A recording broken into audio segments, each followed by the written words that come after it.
And so let's go to end-time Babylon here, and let's see if we can identify exactly who this is. It's right there on your study guide, and we're going to go to Revelation chapter 17.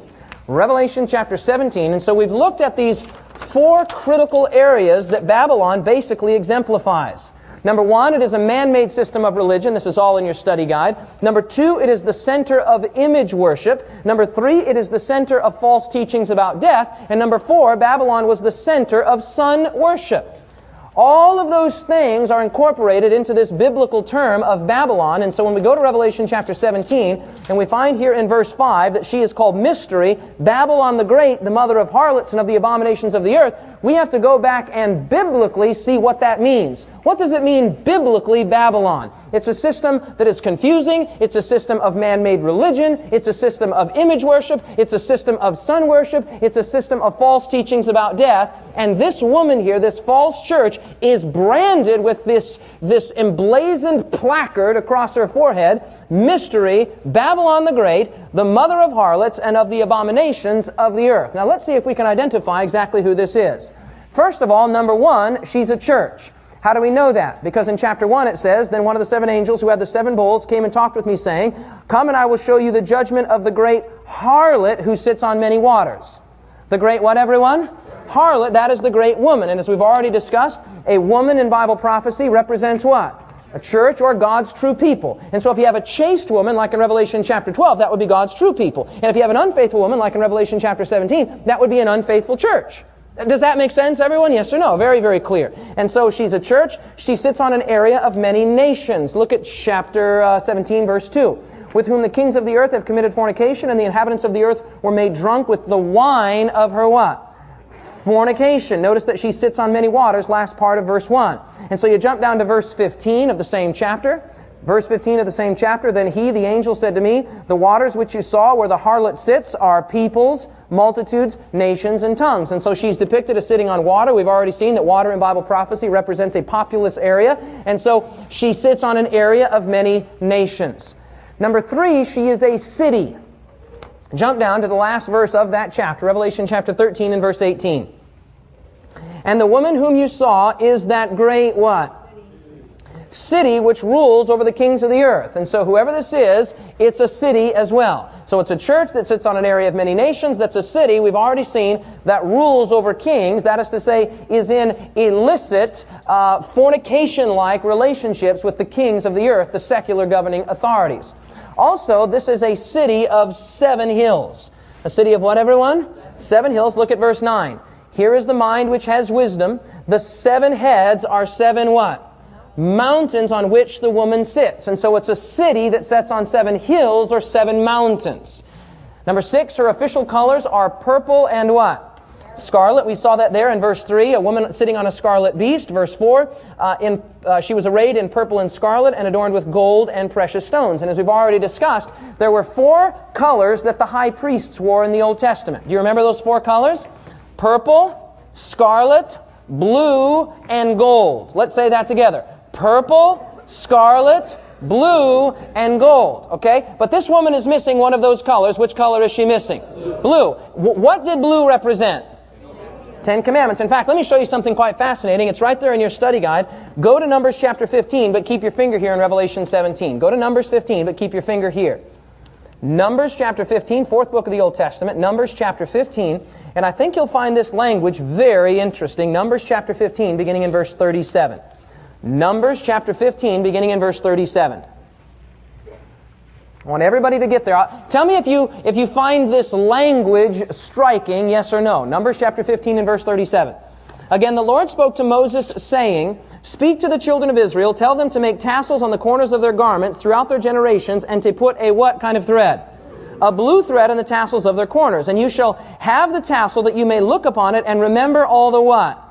Commandments of your Lord, and do them. Now watch this. That you may not follow the what? The harlotry to which your own heart and your eyes are inclined, and that you may remember and do all the commandments of the Lord your God, for I am holy, I am the Lord.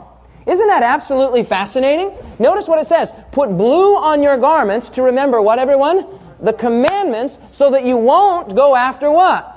harlotry. And what do we find in Revelation chapter 17? We find a harlot woman who's wearing all of the colors of the high priest. She's got the purple, she's got the scarlet, she's got the gold, but what color is she missing? The blue. So she's pretending to be, if you prefer, she's pretending to be God's high priest, God's church on earth, but she has forgotten God's commandments. If that makes sense, say amen. Absolutely fascinating. And so we go here. She's wearing purple and scarlet. She's obviously wealthy. That's inferred from the text. You can also read in chapter 18, verse 3. Let's go back to Revelation, as a matter of fact. Should have kept a pen or a ribbon or a finger or something there, so we can just flip back quickly. It says in chapter 18, verse 3, that she is a rich church. We jump down now to number 8. She is a persecuting church. It says right there in the passage, we're looking at verse 6. I saw the woman who was drunk with the blood of the saints and with the blood of the martyrs of Jesus. And also she is blasphemous, as she has emblazoned right across her forehead, Mystery, Babylon the Great, the mother of harlots. So she clearly is a blasphemous power. And so when we put all of these together, when we put together a church that sits on an area of many nations, that is a city that rules over kings, that has 7 mountains or 7 hills. By the way, what city is the city of 7 mountains?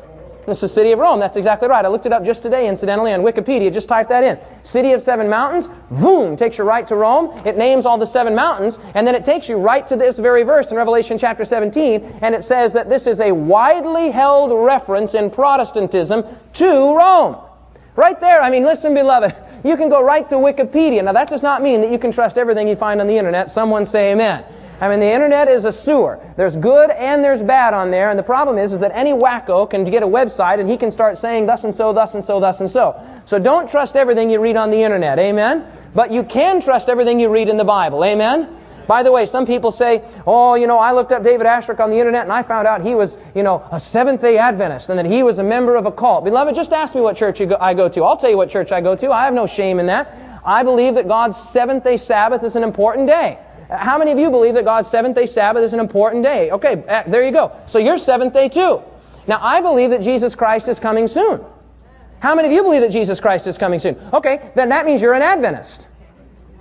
Okay, because you believe in the advent of the Lord. Does that make sense? And so you're a Seventh-day Adventist. That's what I mean when I say I'm a Seventh-day Adventist. I'm a Seventh-day Adventist, Bible-believing, Spirit-filled Christian. Everything that comes from the Bible, I want to follow it. Can you say amen? There's nothing mysterious. There's nothing spooky. There's nothing unusual about that title. It means that I believe that God's seventh-day Sabbath is important because it's the commandment that begins with the word remember, and the whole world has decided to forget. Number 1, and number 2, I believe that Jesus is soon to come and put an end to this old dismal, dark, disease-ridden world. Can you say amen to that? So that's what I'm saying when I say I'm a Seventh-day Adventist. Oh, I looked him up on the internet. He's a Seventh-day Adventist. Let me tell you something. No shame in that. But here's something absolutely critical. If websites had existed in the days of Jesus, do you know what they would have said about Jesus? Yeah, listen, they called him the devil to his face. They called him a Samaritan to his face. They called him a glutton and a winebibber to his face. So you can imagine what the anonymity of the internet would do. I mean, that's the thing about the internet is nobody can see you. There's no accountability. Joe Schmo starts up a web page and says anything he wants to say. People get on there. They think because it's on a computer, it's credible. Beloved, the internet may or may not be credible, but the Bible is always credible. Amen and amen to that. And so who could this possibly be? Who could this church possibly be? Clothed in purple and scarlet, decked with gold and precious stones. There's only one answer. And by the way, this is not something that Pastor Asscherick just invented. Number 1, it's biblical. And number 2, this is the historic interpretation of Protestantism. It is the, what did I say, everyone? The historic interpretation of Protestantism. You say Protestantism, why do you keep using that term? Its root word is protest. Protestants protested. Well, what were they protesting? The abuses of the mother church. And so today I stand before you absolutely proud to be a Protestant because when I protest the abuses of the church, what I'm standing for is truth. If that makes sense, say amen. Okay, that's not to align myself with any, religious entity or say I'm in and you're out and you're not part of my club. No, no, no. We are protesting the abuses of the church. Does that make sense, everyone? Amen.